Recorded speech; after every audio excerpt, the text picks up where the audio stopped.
자, 오늘도 오늘 은혜에 찾아오신 믿음의 형제 자매 여러분, 감사하고 그리고 사랑하고 축복합니다. 우리의 하나님, 살아계신 하나님을 함께 바라보시며 오늘 하루도 주님께 맡기도록 합시다. 찬송가 200장, 달고 오묘한 그 말씀 함께 찬송하시겠습니다.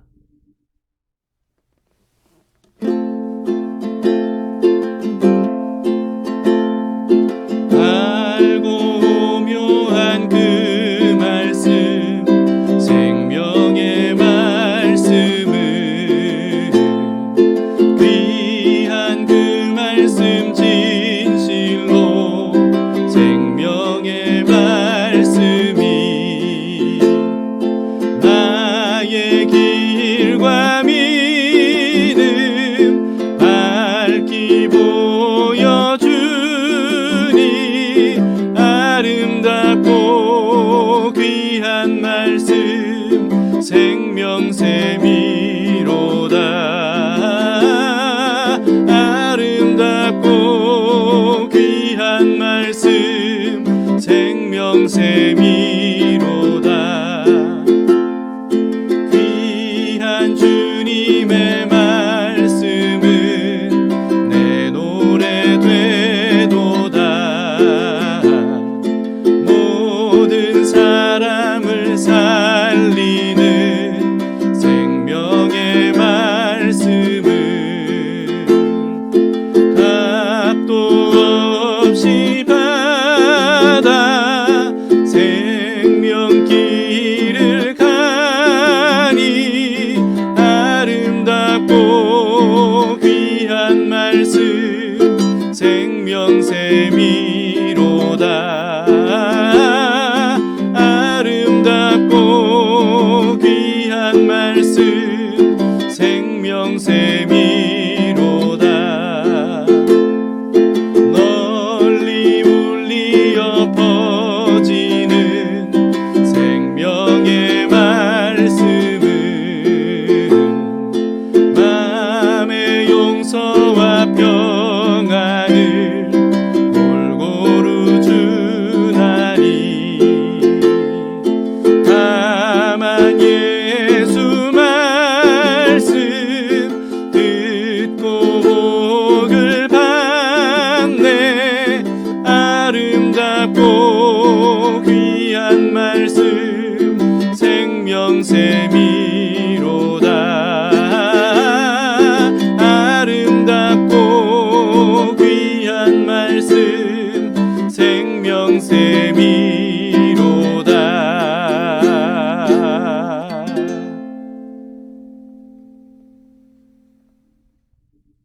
자, 오늘 말씀은요, 역대하 32장 24절에서 33절까지의 말씀입니다. 히스기야 왕의 마지막 행적을 간략하게 요약한 그런 내용입니다.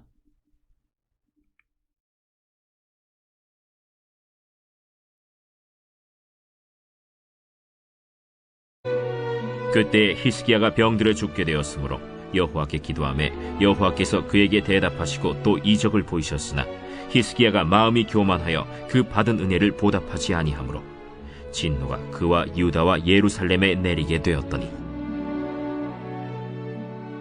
히스기야가 마음의 교만함을 뉘우치고 예루살렘 주민들도 그와 같이 하였으므로 여호와의 진노가 히스기야의 생전에는 그들에게 내리지 아니하니라. 히스기야가 부와 영광이 지극한지라. 이에 은금과 보석과 향품과 방패와 온갖 보배로운 그릇들을 위하여 창고를 세우며 곡식과 새 포도주와 기름의 산물을 위하여 창고를 세우며 온갖 짐승의 외양간을 세우며 양떼의 우리를 갖추며 양떼와 많은 소떼를 위하여 성읍들을 세웠으니, 이는 하나님이 그에게 재산을 심히 많이 주셨음이며, 이 히스기야가 또 기혼의 윗샘물을 막아 그 아래로부터 다윗성 서쪽으로 곧게 끌어들였으니 히스기야가 그의 모든 일에 형통하였더라. 그러나 바벨론 방백들이 히스기야에게 사신을 보내어 그 땅에서 나타난 이적을 물을 때 하나님이 히스기야를 떠나시고 그의 심중에 있는 것을 다 알고자 하사 시험하셨더라. 히스기야의 남은 행적과 그의 모든 선한 일은 아모스의 아들 선지자 이사야의 묵시책과 유다와 이스라엘 열왕기에 기록되니라. 히스기야가 그의 조상들과 함께 누우매 온 유다와 예루살렘 주민이 그를 다윗 자손의 묘실 중 높은 곳에 장사하여 그의 죽음에 그에게 경의를 표하였더라. 그의 아들 므낫세가 대신하여 왕이 되니라.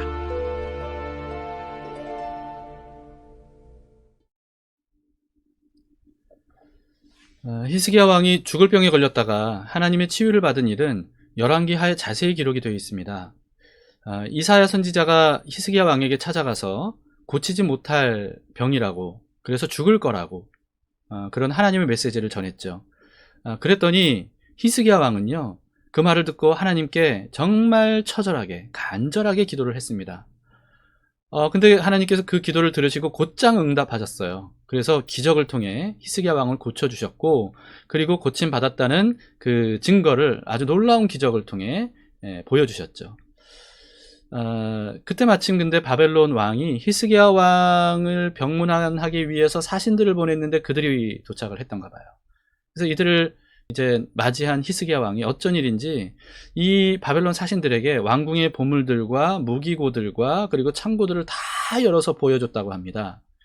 자, 이 일에 대해서 오늘 본문은 이렇게 기록하고 있습니다. 31절에 그러나 바벨론 방백들이 히스기야에게 사신을 보내어 그 땅에서 나타난 이적을 물을 때에 하나님이 히스기야를 떠나시고 그의 심중에 있는 것을 다 알고자 하사 시험하셨더라. 이렇게 되어 있죠.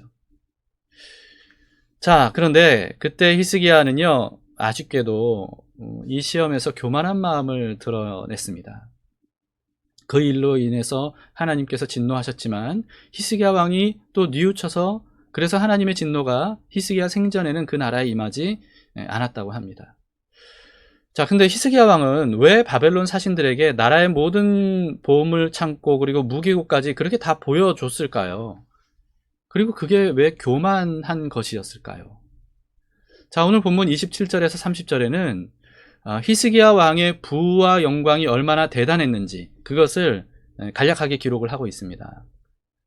근데 그 모든 부와 영광은 29절 말씀처럼 하나님께서 베풀어 주셨던 복과 은혜였던 거죠. 그런데 그렇게 하나님께서 베풀어 주셔서 받은 부와 영광을 히스기야 왕이 바벨론 사신들에게 다 보여줬다는 거예요. 여러분, 그 이유가 무엇이었을까 이렇게 유추를 해볼 수 있을 것 같습니다. 첫 번째로는 히스기야 왕은 부와 영광을 바벨론 사신들에게 보여줌으로써 자기가 얼마나 대단한 사람인지, 여러분, 이걸 자랑했던 것 같습니다. 그 모든 것을 주신 그 하나님을 높이는 대신에 자기를 높였던 거죠.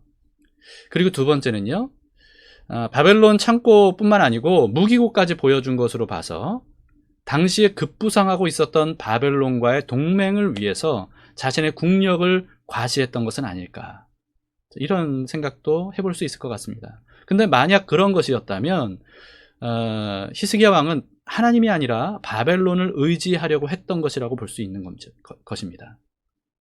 자, 근데 세 번째, 이 두 번째 이유가 아니라면 어쩌면 히스기야 왕은요, 나라의 부와 이 강인함을 보여줌으로써 당시의 세력을 확장하고 있었던 바벨론에게 경고의 메시지를 보낸 것일 수도 있습니다. 근데 이것도 마찬가지로 만약에 그렇다면 그것도 모든 것을 주신 하나님을 의지한 것이 아니고요, 강하고 능하신 하나님을 의지한 것이 아니라 하나님께서 주신 부와 힘, 이것을 의지한 것이라고 볼 수 있는 거죠. 그러니까 주신 분을 의지한 게 아니라 하나님이 주신 것을 의지했다는 겁니다. 자, 이 중에서 어떤 게 맞든지 아니면 모두 맞든지 여러분, 히스기야 왕이 자신의 부와 영광으로 인해서 교만한 마음을 품었다는 것을 우리는 생각해 볼 수 있을 것 같습니다. 하나님은 그런 히스기야 왕의 마음이 다 드러나도록 그렇게 시험을 하셨던 거죠. 근데 하나님은 원래 이미 사람의 중심을 다 꿰뚫어 보시는 분이잖아요. 근데 왜 굳이 히스기야 왕이 어떻게 하는지 그렇게 시험을 해보셨던 것일까요? 물론 하나님은 사람의 마음을 다 아십니다. 그런데 그렇다고 해서 하나님이 마음에 품은 것만으로 사람을 평가하지는 않으십니다. 하나님은요, 행위를 굉장히 중요하게 여기셔요. 그래서 성경에는 구약이든 신약이든 하나님께서 사람이 행한 대로 심판하실 것이다, 이런 말씀이 여러 번 나옵니다. 뿐만 아니고 사람이 행한 대로 상을 줄 것이다 라고 하시는 말씀도 꽤 많이 나옵니다.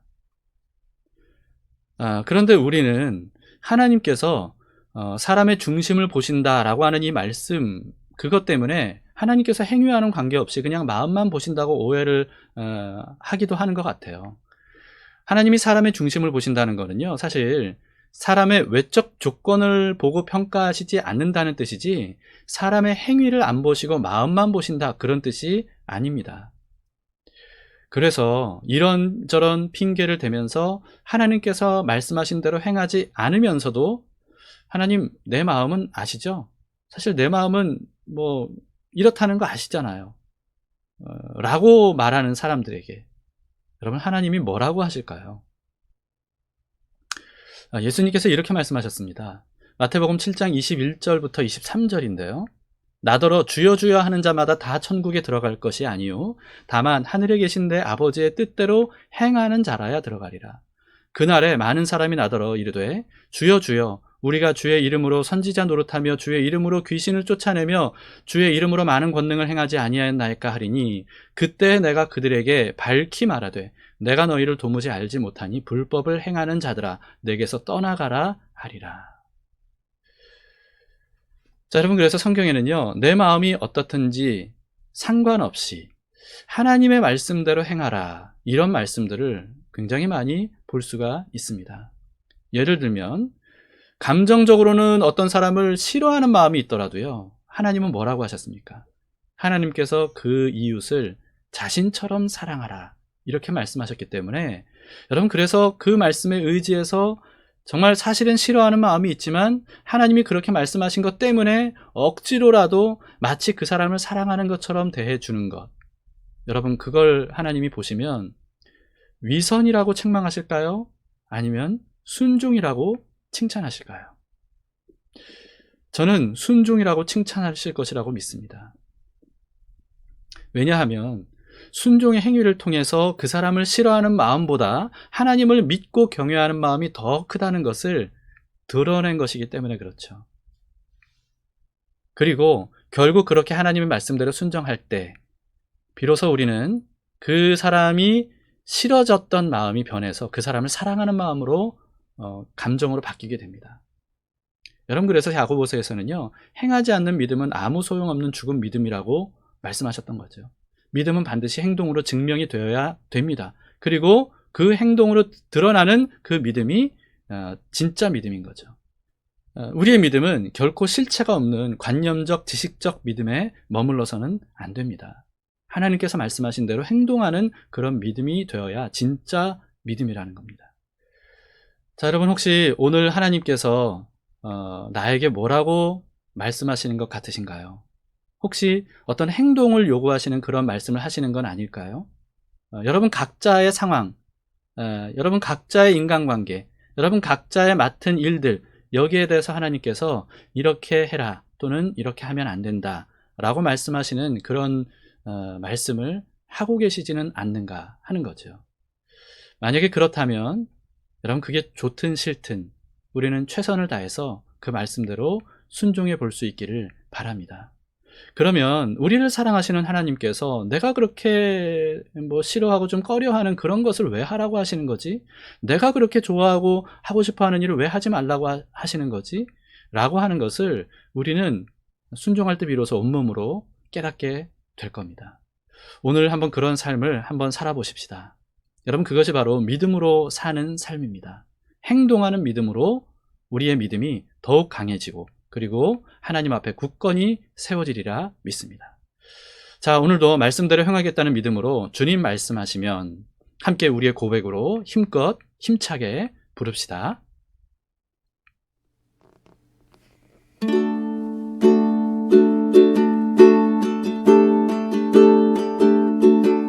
주님 말씀하시면 내가 나가리다. 주님 뜻이 아니면 내가 멈춰서리다. 나의 가고 서는 것 주님 뜻에 있으니 오 주님 나를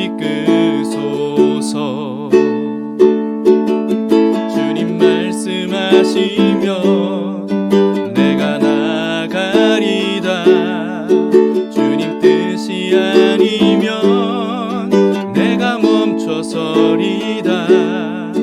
나의 가고 서는 것 주님 뜻에 있으니 오 주님 나를 이끄소서. 뜻하신 그곳에 나 있기 원합니다. 이끄시는 대로 순종하며 살리니 연약한 내 영혼 통하여 일하소서. 주님 나라와 그 뜻을 위하여 오 주님 나를 이끄소서. 주님 말씀하시면 내가 나가리다. 주님 뜻이 아니면 내가 멈춰서리다. 나의 가고 서는 것 주님 뜻에 있으니 오 주님 나를 이끄소서. 뜻하신 그곳에 나 있기 원합니다. 이끄시는 대로 순종하며 살리니 연약한 내 영혼 통하여 일하소서. 주님 나라와 그 뜻을 위하여 뜻하신 그곳에 나 있기 원합니다.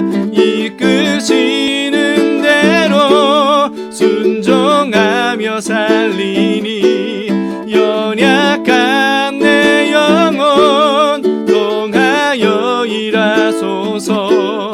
주님 나라와 그 뜻을 위하여 오 주님 나를 이끄소서. 오 주님 나를 이끄소서.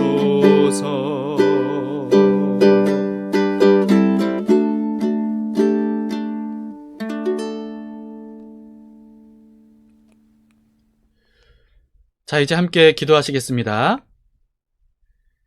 하나님 아버지, 오늘 말씀을 통해서 하나님께서 마음뿐만 아니라 행동을 얼마나 중요하게 여기시는지 우리가 그것을 생각해 봤습니다.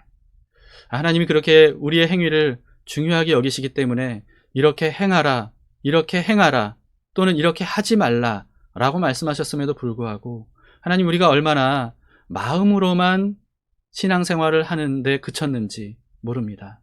우리의 이런 이 어리석고 연약한 모습들을 주님 긍휼히 여겨주시고 이제는 믿는 대로, 말씀하신 대로 우리가 행할 수 있도록 도와주시옵소서. 하나님, 말씀대로 할 때 용기가 필요합니다. 우리에게 용기 주시기 원합니다. 의지가 부족합니다. 성령님을 통해서 우리의 마음을 강하게 도와주시기를 원합니다. 하나님, 그래서 오늘도 하나님께서 우리에게 말씀하신 대로 순종하며 살아가는 우리들이 될 수 있도록 도와주시옵소서. 각자에게 무엇을 말씀하시든지 하나님, 그 말씀이 하나님의 말씀이라면 순종하겠습니다. 그로 인하여 하나님의 나라가 임할 수 있도록 도와주시고 하나님의 사랑이 우리를 통하여 증명되며 또 하나님께서 살아계심이 우리를 통하여 나타날 수 있도록 인도해 주시옵소서. 오늘 한 날도 주님께 맡깁니다. 직장에서나 가정에서나 어디에서나 누구를 만나든 우리가 믿음으로 행하는 하루가 되기를 원하며 하루를 주님께 올려드립니다. 기쁘게 받아 주시옵소서. 예수님 이름으로 기도합니다. 아멘. 자, 감사합니다. 오늘도 두 가지 기도 제목으로 함께 기도합시다. 첫 번째, 하나님께서 하라 또는 하지 말라 하시는 말씀에 대해서 순종할 수 있도록 용기와 성령님을 보내주시도록 여러분 기도합시다. 그리고 두 번째, 담길 가족들이 말씀하신 예수님 안에서 서로 사랑으로 하나가 될 수 있도록 기도해 주시기 바랍니다. 특히나 코로나19 시대에 정말 만나지도 못하고 몸으로 함께 하지 못하기 때문에 멀어지는 형제자매들이 있을 수 있을 것 같아요. 여러분, 근데 그렇게 되지 않고 정말 교회의 머리 되신 예수 그리스도, 그리고 그 몸된 담길교회 공동체에 대해서 서로 사랑하고 그 안에서 서로 교제하고 더욱더 하나가 되는 그런 교회가 될 수 있도록 여러분 기도해 주시기를 바랍니다. 자, 오늘도 하나님께서 우리와 함께 하십니다. 그 하나님의 손 붙들고 오늘 한 날도 기쁘게 또 승리하며 살아가실 수 있기를 축복합니다.